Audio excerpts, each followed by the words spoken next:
चलिए फटाफट जो है रिवीजन मारते हैं। अरिथमेटिक ऑपरेटर में क्या होता है कि यहाँ दो वेरिएबल्स हमारे पास ए और प्लस बी को जोड़ेंगे और एक रिजल्ट जो है सम हमारे पास आएगा ए माइनस बी को, यानी सब्ट्रैक्ट करना है। यहाँ पर स्ट्रिप सिंबल का मल्टीप्लाई दो वेरिएबल्स को मल्टीप्लाई करते हैं। यहाँ पे ए जो है बी को डिवाइड कर रहा है और रिजल्ट आएगा ए परसेंटेज बी, यानी कि मॉडुलस। यहाँ पर रिमाइंडर हम निकालते हैं। Integer divide 9/2 result is 4। अगर इंटीजर आप लेते हैं डाटा तो 9/2 को डिवाइड करेगा तो आंसर जो है 4 आएगा, क्योंकि हमने डाटा टाइप इंटीजर लिया है। वहीं ये इसमें फ्लोटिंग पॉइंट डिवीजन क्या करेगा, इसको हम 9.0 बना देंगे, 2 से डिवाइड देंगे तो हमारा रिजल्ट जो है तभी जाकर 4.5 आएगा। ठीक है ना, यहाँ पर ध्यान देने की आवश्यकता है। तो आगे बढ़ते हैं और थोड़ा अब आते हैं असाइनमेंट ऑपरेटर के ऊपर। असाइनमेंट वैल्यू का काम आता है वैल्यू का असाइन करना। जैसे ए, यहाँ पर ए में बी हमारा कोई वैल्यू मान लीजिए 5 रहा होगा या 6 कोई भी रहा, तो बी का वैल्यू जो हम ए में असाइन करवा रहे हैं इक्वल टू सिंबल से, इसका मतलब, और ये दोनों बराबर होता है। इसमें होता है कि ए में प्लस बी को जोड़ दो, उसको ए में इसको क्या करते हैं स्टोर कर दो। इसका मतलब होता है ए में से बी को घटा दो, उसके बाद जाकर ए में स्टोर कर दो। इसका मतलब होता है कि ए में बी को मल्टीप्लाई कर दो, फिर जाके ए में स्टोर कर दो। A divided by B equal to B का मतलब होता है कि ए को बी को डिवाइड दे दो, ए को बी से डिवाइड दे दो, उसका वैल्यू जो है ए में जाकर स्टोर कर दो। उसके बाद कि ए को ए परसेंटेज बी का मतलब है कि रिमाइंडर निकालो, और जो वैल्यू आता है उसको क्या करते हो यहाँ पर रिमाइंडर स्टोर कर दो ए में। ठीक है, उसके बाद हम लोग जो है रिलेशनल ऑपरेटर पर आते हैं। यहाँ पर जो है रिलेशन बताने के, यानी कि ट्रू फॉल्स में हमारा आंसर जो है आएगा। पहले इक्वल टू है, इक्वल टू यहाँ पर रिलेशनल ऑपरेटर हम डिस्कस कर रहे हैं कि यहाँ पर देखा है क्या ए जो है बी के बराबर, डबल इक्वल टू का हम यूज करते हैं इक्वल टू में। अगर है तो आंसर हमारा ट्रू, अगर नहीं है तो फॉल्स होगा जाएगा। ठीक है ना, यहाँ पर नॉट इक्वल टू का मतलब होता है कि ए क्या बी के बराबर है, ए नॉट इक्वल टू बी। अगर आंसर ट्रू है, अगर ए 5 है और ये भी 6 है तो दोनों बराबर नहीं है तो आंसर हमारा ट्रू होगा। अगर ये ए भी 5 है ये भी 5 है तो हमारा आंसर क्या होगा, ट्रू होगा। यहाँ पर ग्रेटर देन में तो ए अगर बी से ज़्यादा बड़ा है तो आंसर ट्रू होगा, नहीं तो फॉल्स होगा। अगर ए जो है बी से छोटा है तो आंसर हमारा ट्रू होगा, नहीं तो आंसर हमारा फॉल्स होगा। यहाँ पर दोनों काम होता है, ग्रेटर देन, यहाँ पर दोनों कंडीशन जो होगा, यह बड़ा होना चाहिए या नहीं तो बराबर होना चाहिए। इसलिए तो बोले हैं ग्रेटर देन या इक्वल टू। अगर ए जो है बी से बराबर है या बराबर है या ज़्यादा है तब जाकर कंडीशन ट्रू होगा, नहीं तो फॉल्स होगा।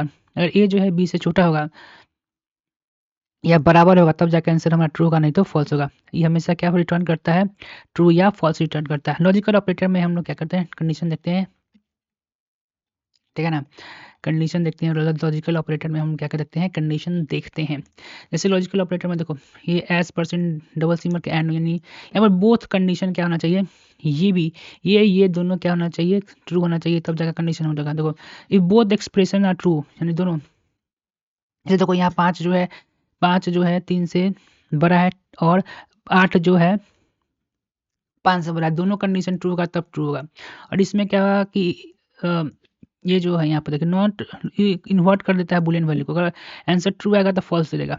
जैसे कि 5 3 के बराबर नहीं है तो आंसर हमारा आया फॉल्स, लेकिन इसको क्या करेगा उल्टा करेगा, यानी कि ट्रू आ गया आंसर। ठीक है ना, लॉजिकल में दोनों देखो यहाँ पर दोनों ट्रू होना चाहिए, लेकिन यहाँ में अगर हम यहाँ लगा देंगे तो दोनों में से कोई एक भी ट्रू हो जाएगा तो हमारा आंसर जो होगा ट्रू होगा। दोनों में से कोई एक भी, ठीक है, इफ वन एटलीस्ट वन, एक ही एक्सप्रेशन जो है ट्रू हो जाएगा तो हमारा आंसर क्या होगा, ट्रू। और एंड में ऐसा नहीं होता है, यहाँ पर दोनों कंडीशन क्या होना पड़ता है, ट्रू होना पड़ता है। थोड़ा आगे चलते हैं, यूनिरी ऑपरेटर। ठीक है, यूनिरी ऑपरेटर है, थोड़ा इसको परफेक्ट। यूनिरी ऑपरेटर में होता है एक ही वेरिएबल पर लगता है। ठीक है ना, ये प्लस जो है सिर्फ केवल प्लस दिखाने का काम आता है, इसका कोई वैल्यू होता नहीं, प्लस साइन सिर्फ दिखाता है ये प्लस है इसका। हाँ, माइनस का यूनिरी ऑपरेटर करेगा तो ये वैल्यू को क्या कर देगा, माइनस कर देगा। अगर ये प्लस है 5 और इसको आगे माइनस लगाएंगे तो ये वैल्यू को क्या कर देगा, माइनस का। ये इंक्रीमेंट होता है कि एक वैल्यू को बढ़ा देता है ये। ठीक है ना, इसको पोस्ट दो तरह का इंक्रीमेंट होता है, उसको हम डिस्कस करते हैं यहाँ पे। ये प्रीफिक्स होता है, अगर एक पहले डबल प्लस लगा कर हम लोग यूज़ करेंगे तो इसको प्रीफिक्स इंक्रीमेंट करते हैं।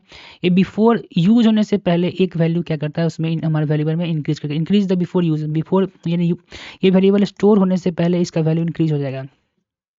पोस्ट में क्या होता है कि इसमें वैल्यू होगा लेकिन आफ्टर यूज के बाद, यानी वैल्यू पहले स्टोर हो जाएगा किसी वेरिएबल में, तब जाकर इसका वैल्यू क्या होगा, 1 होगा। उसके बाद सेम से डिक्रीमेंट ऑपरेटर है, ये क्या करता है कि वैल्यू को एक हटा देता है। यहाँ पर भी 2 तरह का होता है, ये प्रीफिक्स डिक्रीमेंट होता है, यहाँ पर वैल्यू को पहले ही घटा देगा, ठीक है ना? यूज़ होने से पहले ये वाला, और इसमें यूज़ होने के बाद क्या करेगा, वैल्यू को घटाएगा, ठीक है ना? लॉजिकल नॉट ऑपरेटर होता है, इसमें ट्रू है तो वैल्यू क्या करेगा, फॉल्स कर देगा, उल्टा कर देता है, लॉजिकल नॉट ऑपरेटर, ठीक है ना? आगे चलते हैं और देखते हैं क्या सबसे ज़्यादा यहाँ पर बिट वाइज ऑपरेटर के बारे में बात करते हैं। ये लेफ्ट शिफ्ट ऑपरेटर है, ये क्या करता है कि बाइनरीज पर हम लोग यहाँ पे 0 1 पर काम करेंगे, ठीक है ना? ये लेफ्ट शिफ्ट ऑपरेटर आता है, यहाँ पर जो हम बी की जगह पर देखते हैं, यहाँ पर कोई नंबर रहेगा, ठीक है ना? और यहाँ पर कितना शिफ्ट, अगर यहाँ 1 लिखा हुआ है तो 1 हम शिफ्ट करवाएंगे, 2 लिखा हुआ है तो 2 शिफ्ट करवाएंगे यहाँ पर। और यहाँ होता है, मान लीजिए कि, और हमेशा 2 से मल्टीप्लाई करते हैं, ठीक है ना? अगर यहाँ पर मान लीजिए 1 की जगह ना कोई 5 नंबर लिखा हुआ है, उसके बाद इस तरह हम अप्लाई कर देते हैं, तो यहाँ 5 को बाइनरी में लिखेंगे, उसको लेफ्ट की तरफ 2 शिफ्ट 2 पोजीशन शिफ्ट करवाएंगे, और तो ये नया नंबर कितना बनेगा, 5 को कितना बार शिफ्ट हुआ है, जितना बार शिफ्ट हुआ उतना बार 2 से मल्टीप्लाई करेंगे, तो यहाँ 4, यानी कि नया नंबर जो बनेगा वो 20 बनेगा। सेम चीज़ जो है राइट शिफ्ट ऑपरेटर के साथ भी होगा, ठीक है ना? ये दोनों सेम। उसका अनसाइन राइट शिफ्ट ऑपरेटर, ये भी हम डिस्कस कर चुके हैं। यहाँ थोड़ा केस तो करेगा राइट शिफ्ट ऑपरेटर की तरह, इसी की तरह केस हमारा काम करेगा यहाँ पर भी, लेकिन ये यहाँ पर 2 वाला काम नहीं करेगा, क्योंकि ये जो है ना, ये राइट शिफ्ट ऑपरेटर आगे की तरह काम करता है, और पीछे जो जितना भी पोजीशन खाली होता है वो 0 0 0 0 बढ़ता चला जाता है। नेगेटिव पॉजिटिव यहाँ दोनों पर हम लोग डिस्कस कर चुके हैं। यहाँ पर एंड ऑपरेटर काम करता है, सेम तरीके से यहाँ पर एंड ऑपरेटर काम करेगा। एक हमने बॉक्स यहाँ पर क्या किया था, बनाकर डिस्कस किया था, बिटवाइज एंड ऑपरेटर, बिटवाइज और ऑपरेटर, और बिटवाइज और ऑपरेटर, ठीक है? यहाँ पर बारीकी से हम लोगों ने इसको क्या किया, डिस्कस किया था। बिटवाइज ऑपरेटर कुछ इस तरीके से, and operator, bitwise and operator कुछ इस काम होता है। इसका टेबल देखिए, अगर 0 0 रहेगा तो ये 0 बना देगा, 0 1 रहेगा, और सिंगल बीट पर काम करता है, ठीक है ना? 0 1 है तो 0 कर देगा, 1 0 है तो 0 करेगा, 1 1 रहेगा तो 0 कर देगा। है टेबल उल्टा लिखा गया क्या है? देखो यार, if this operator compare each byte, प्रत्येक बाइट को 2 बाइट्स को क्या करेगा, कंपेयर करेगा, और रिटर्न 1 देगा if both the bytes are 1। यहाँ पर आंसर करो इसको 1, ठीक है? ये मिस्टेक हो गया, ठीक है ना? 1 1 रहेगा, और यहाँ पे देखो 1 1 है तो हमारा आंसर 1 आया है, ठीक है ना? बाकी सब में देखो 0 ही आया है, और इसको अगर बाइनरी में कन्वर्ट करेंगे तो आंसर इसका क्या आएगा, 1 आएगा दोस्तों। बिटवाइज और में क्या करता है कि प्रत्येक 2 बाइट को क्या करेगा, कंपेयर करेगा। अगर एक भी एटलीस्ट 1 बाइट अगर 1 है तो हमेशा क्या करेगा, ये 0 देगा। इफ 1 एटलीस्ट दोनों में से 0 में से एक भी बाइट अगर 1 1 है तब भी आंसर हमारा 1 आएगा, 0 1 है तब भी हमारा आंसर क्या होगा, 1 ही आएगा दोस्तों, ठीक है? तो यहाँ पर इस तरह का ये क्या करता है,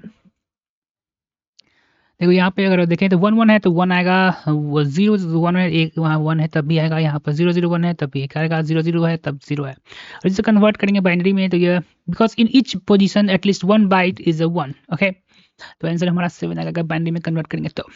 देखिए इसमें क्या होता है ना, बिटवाइज एक्सॉर में क्या होता है, इस तरह का कुछ साइन हम अप्लाई करते हैं, यहाँ पर हमने अप्लाई किया है। इसमें क्या है कि ऑपरेशन कंपेयर, 2 बाइट को कंपेयर करेगा, रिटर्न 1 देगा अगर इफ द बाइट्स आर, दोनों बाइट डिफरेंट, अगर 1 1 रहेगा तो हम 0 देगा, अगर 0 1 है तो 1 देगा, ठीक है ना? दोनों बाइट डिफरेंट होना चाहिए।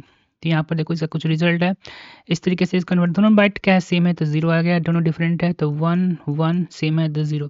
इसे कन्वर्ट करेगा बाइनरी में तो हमारा आंसर क्या है, 6 आता है, ठीक है ना? डेसिमल में कन्वर्ट कर देंगे तो, ठीक। इस सिंबल की अगर बात करें यहाँ पे तो इसको कहते हैं वेडेज, ठीक है ना? ये वेडेज ही इसको कहा जाता है, वेडेज। इस सिंबल का नाम है वेडेज, वेज इस सिंबल का नाम है। और यहाँ एक पॉइंट नोट करने की, इंडिविजुअल ऑपरेटर जो है, इंडिविजुअल बाइट्स यानी दोनों बाइट पर अकेला जो है काम करता है। तो यहाँ पर हमारा फास्टेस्ट रिवीजन